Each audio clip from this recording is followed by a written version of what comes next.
السلام عليكم، أهلا وسهلا فيكم متابعينا في قناة سعودي 360. نقاط سريعة وبعض الأفكار المهمة على اللقاء الكلاسيكو بين الاتحاد والهلال، اللقاء اللي انتهى 2-0 لمصلحة الهلال.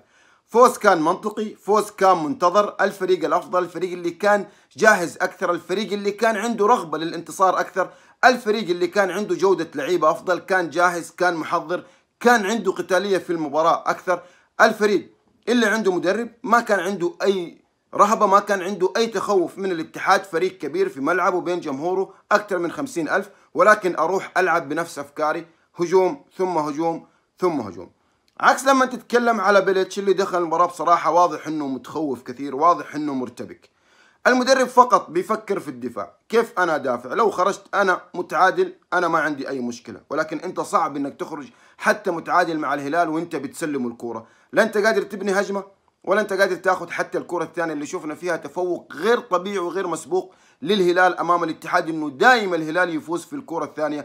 يمكن في كل 10 كور في الكرة الثانية الهلال ينتصر في 9 كور على الاتحاد، وهذا شيء غير طبيعي وغير منطقي. ما زال بيليتش في تراجع في المباريات الأخيرة من ناحية الأفكار الهجومية. كرة قدم المفروض كرة القدم يكون فيها شيء من الدفاع وفيها كثير من الهجوم، ليس فقط انك تدافع، جاي تلعب كورة عشان تدافع.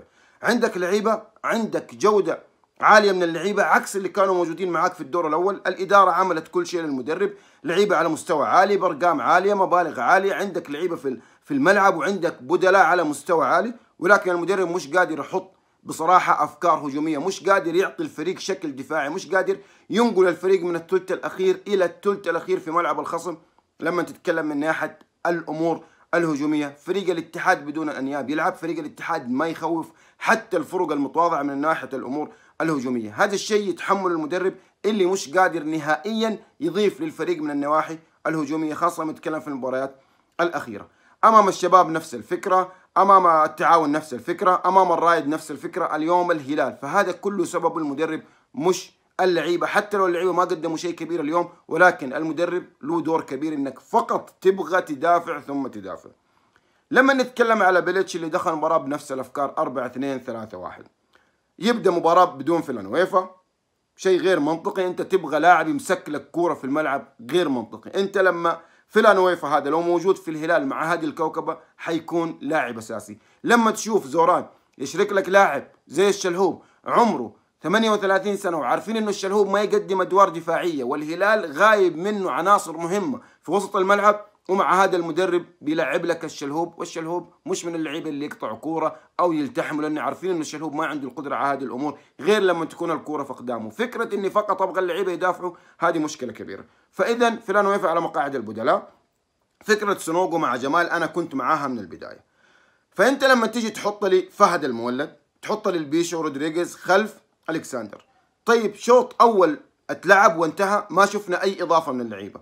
لما انت تبى تحط لعيبه الفكره منهم سرعه وانهم يقطعوا كوره ويرتدوا للخلف وللامام بشكل سريع جدا ويعطوك الشكل الهجومي اللي من ناحيه الارتداد السريع على الهلال. طيب ما شفت انا برضه هذا الشيء. فاذا الشوط الثاني انت كنت محتاج لاعب يمسك لك كوره، خاصه لما ابتديت تطلع نوعا ما في الشوط الثاني في المباراه في وقت الاتحاد اول 10 دقائق او ربع ساعه من الشوط الاول ابتدى الفريق يتحسن، كان يروح على ملعب الهلال. هذا الوقت اللي كنت محتاج فيلانويفا. ولكن فكره انك تنتظر حتى يجي فيك هدف عشان تغير، ومع هذا كله فيلانويفا ما شفناه في المباراه. المدرب وضعه غريب جدا. لما نشوف تقريبا لما تتكلم على زوران، لعب المباراه هذه بافكار مختلفه. انت لما تشوف الرسم التكتيك انه الهلال بيلعب 4-2-3-1، ولكن فقط لما تتكلم على جانيك هو اللي ثابت الاسترالي والبقيه كلهم يروحوا للامام.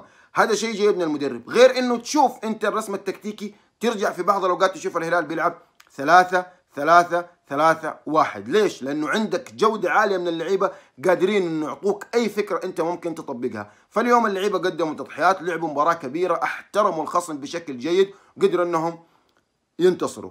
لما نشوف فريق الاتحاد داخل المباراه كان واضح انه ما نبي نتلقى هدف مبكر، انضباط تكتيكي عالي في المناطق الخلفيه، ولكن الاتحاد كان مرتبك وهذا الشيء كان واضح. حتى لما نتكلم على سعود كلاعب ظهير ما يمتلك خبره كبيره، واضح كان ارتباك الاتحاد، مش قادر حتى يحتفظ بالكره ولا 10 ثواني في الشوط الاول. لمستين الكره الثلاثه تضيع، لمستين الكره الثلاثه تضيع، اوقات حتى تمريرتين الاتحاد مش قادر. كرة القدم فيها حاجة مهمة جدا، انك كيف تبني وكيف تهدم. هذه الامور اتكلمت فيها اكثر من 1000 مرة. كيف ابني هجمة واتدرج بالكرة من الخلف للامام، وكيف اقطع الكرة من الخصم، كيف اقدر اخذ الكرة من الخصم. الاتحاد اليوم مش قادر يبني هجمة بشكل سليم، ولا حتى قادر ياخذ الكرة الثانية من الهلال. اذا انت كيف تلعب؟ لعيبة الهلال كانوا بيمرروا حتى داخل منطقة جزاء الاتحاد. ليه؟ لانه في جودة عالية من اللعيبة اللي قادرين يوقفوا على الكرة، قادرين يمرروا في كل مكان، في ملعبهم، في منتصف الملعب، في ملعب الاتحاد. شفنا المثلثات اللي عاملها لعيبة الهلال على الاطراف، في العمق، على الطرف الثاني، في الدائرة، في كل مكان في الملعب كان في قتال. زي ما ذكرت الاسترالي فقط ثابت مع قلبين الدفاع، وباقي اللعيبة كلهم يلعبوا للامام وكلهم يلعبوا على قدام. سالم اخذ دور لاعب حر، الشلهوب اخذ دور لاعب حر، كنو اخذ دور لاعب حر. فقط يمكن كاريلو اللي نوعا ما ثابت على المنطقة كلاعب طرف يمين ولكن بيتحرك. بس الاسترالي اللي مثبت المدرب، وباقي اللعيبة كلهم يلعبوا كورة. الهلال لما يستلم الكورة، لما يكون الفريق بيبني هجمة، لاعب يستلم الكورة بنفس الافكار، يحصل عنده على الاقل لاعبين او ثلاثه قادر انه يمرر لهم، يعني ما يضطر انه يرجع للخلف عشان يمرر الكوره. عكس لعيبه الاتحاد، كل لاعب يستلم الكوره ما يلاقي احد يستلم منه كوره، ما يلاقي احد يسلمه. اللعيبه بعيدين عن بعض، تشوف في فرق 10 او 15 متر. اللعيبه خايفين يلعبوا كوره، خايفين يستلموا، كل لاعب ما يستلم. لو تلاحظوا وتشوفوا الاحمدي اي كوره يستلموها المدافعين يشرد، يروح يختفي ورا اي لاعب من لعيبه الهلال، ما يحاول انه يستلم الكوره. المحور لما يكون المدافع مستلم الكرة يحاول انه يظهر له، ياخذ مجال، ياخذ مسافة عشان يستلم الكرة ويعمل عملية التدرج من الخلف للامام. ولكن هذه قدراتهم احنا ما نقدر نتكلم عنها كثير. الهلال اليوم كان حاضر، كان شكله افضل، الفريق كان جاهز للمباراة، حضر نفسه بشكل جيد. زي ما قلت انه احترم الاتحاد وقدم تضحيات كثيرة في هذه المباراة. انا من المباريات القليلة اللي اشوف الهلال يلعب مع فريق كبير وفريق منافس بغض النظر عن حالة الاتحاد الحالية، وتشوف الهلال ياخذ هذا الكم الكبير من الكرة الثانية. الكرة الثانية تقريبا الهلال قضى عليها بنسبة 90%. اليوم الهلال قادر ياخذ الكرة الثانية. فانت لما تكون دائما الكرة معك، الهدف كان جاي في الهلال لا محالة. لما تشوف مدرب زي مدرب الاتحاد يسحب لك محور جمال يجيب لك سونوغو، يسحب لك لاعب طرف يجيب لك لاعب طرف، يسحب لاعب طرف ثاني يجيب لاعب طرف، ما في تغيير في الافكار. تيجي تشوف مدرب زي مدرب الهلال شاف في وقت اني انا قادر اني افوز، خرج الشلهوب جاب جيفنك، وفعلا مجرد ما جاء اتغير وضع الهلال في الرتم، في سرعة الكرة، في رؤيته للملعب. حتى شفناه صنع هدف ولكن الكرة كانت اوفسايد. اثر في المباراة لما نزل. لما يكون عندك واحد زي جوميز هي مسألة وقت، في اي وقت يقدر يجيب لك هدف. شفنا اللاعب كيف حط مساحة لنفسه وتوقع الكرة وقدر انه يسجل الهدف الاول. مجرد ما جاء الهدف الاول المباراة خلاص انتهت بالنسبة للهلال وعلى الاتحاد. كان الاتحاد مهم جدا انه يحاول انه يسجل قبل ما الهلال يسجل، وانا تكلمت في هذا الموضوع ما قبل المباراة، انه الهلال اذا سجل في الاتحاد راح يرتبك بين جمهوره، ثقة ما في. الاتحاد طبيعي راح ينزل ذهنيا وفكريا من كل النواحي، الفريق راح ينزل. الهلال اذا سجل قبلك الفريق راح يرتفع اكثر ويعلى اكثر وما تقدر تلعب معاه كرة قدم. حتى لو سجلت قبله راح يقدر يأذيك الهلال، فما بالك هو الفريق سجل قبلك. الشوط الثاني الهلال كان افضل، اضاع فرص كانت سهله جدا، ما يقل عن 3 فرص كانت سهله جدا انه الهلال يسجل. كان في سوء طالع لعيبه الهلال وكان في توفيق للاتحاد. الشوط الثاني نفس الحكايه، ضغط عالي من لعيبه الهلال على مرمى الاتحاد، خاصه لما نتكلم بدءا من الدقيقه تقريبا 55 اللي ابتدت الهلال يظهر شيئا فشيئا ويضغط ويحط الاتحاد في ملعبه، لدرجه انك تشوف 3 لعيبه من الاتحاد يروحوا يضغطوا على الكوره مع لاعبين، ولكن لعيبه الهلال قادرين انهم يخرجوا الكوره بين الاثنين هذول بسهوله وبكل اريحيه. مش من المنطق اني انا اجيب لاعب جناح مهاجم مدفوع فيه مبلغ كبير ابغاه يدافع لي بنسبة 70% ويهاجم بنسبة 30%. هو المفروض العكس اللي يكون. زي ما بنشوف كاريلو بيرجع يدافع بنسبة 30%، ولكن 70 او 80% بيعطيك ادوار هجومية. هذه كرة القدم.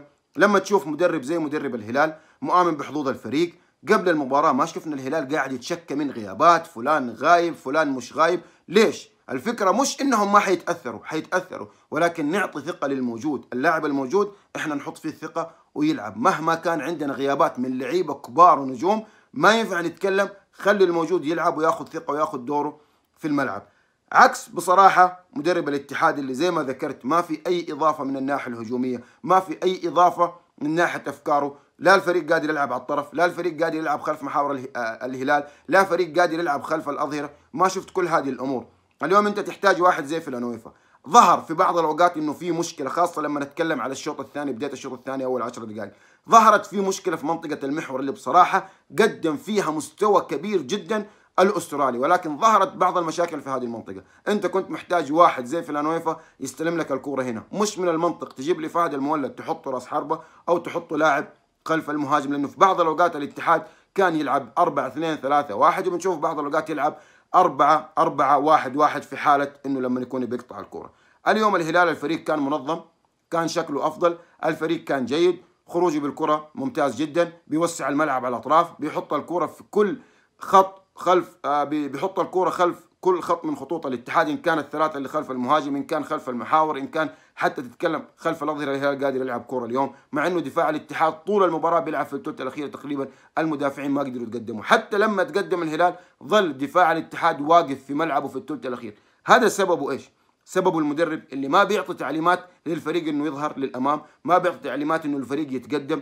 انت في امس الحاجه بالنقاط اكثر من الهلال، انت محتاج النقاط اكثر من الهلال، ولكن ما شفنا فريق اليوم بيلعب كره قدم بصراحه على استحياء. زي فهد المولد بيكمل مباريات كثير هو بصراحه دون المستوى، ما بيقدم شيء كبير، حتى المدرب ما بيقدم شيء كبير للاتحاد.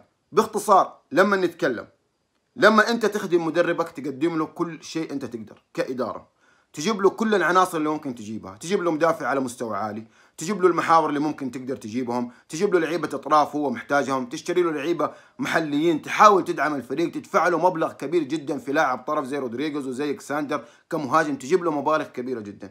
انا جايب لك اللعيبه هذول عشان يدافعوا ولا عشان يهاجموا ويصنعوا فرص ويخلقوا فرص ويسجلوا اهداف؟ انا جايبهم عشان يهاجموا ويسجلوا اهداف.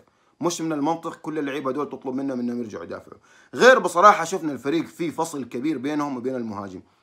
واحد زي الكساندر لما تطلعوا على الطرف عشان يستلم كوره، الطرف اليمين الطرف اليسار تجيبه في العمق عشان يستلم الكوره، انت خرجته من منطقه راحته، اللاعب يصير ما له اي تاثير، يصير ما له اي دور، لانه اللاعب امكانياته في منطقه الجزاء فقط، منطقه الجزاء. في هذه المنطقه هو قادر يسجل، قادر يقتل، قادر يقدم لك اشياء كثيره. لكن اللاعب لما يقعد بالعشر دقائق بالربع ساعه ما يستلم الكوره ولا يلمسها، شيء طبيعي انه ينزل عشان ياخذ الكوره. جوميز لاعب خارج منطقه الجزاء، لاعب عادي زيه زي اي لاعب، ولكن قوة وسط الهلال بتجيب له الكورة داخل منطقة الجزاء بيقدر يسجل. واحد زي جوميز لاعب كبير، نجم عالمي، لعب في منتخب فرنسا، لو كان في مباراة زي اليوم موجود مع الاتحاد هل قادر يسجل؟ مستحيل، لأنه الكورة أساسا ما بتوصل في منطقة راحته، ممكن كمان المدرب حيخرجه لأنه الكورة ما بتوصل. فإذا الفكرة هنا أنت جايب واحد زي الكساندر ليش؟ عشان في لعيبة خلفه يغذوه بالكرات ويوصلوا الكورة. إذا أنت محتاج رقم واحد لاعب زي فيلانويفا، لا يمكن عندي لاعب قادر نوقف على الكورة زي فيلانويفا أنا قاعد على مقاعد البدلاء عشان فكرة مش منطقية،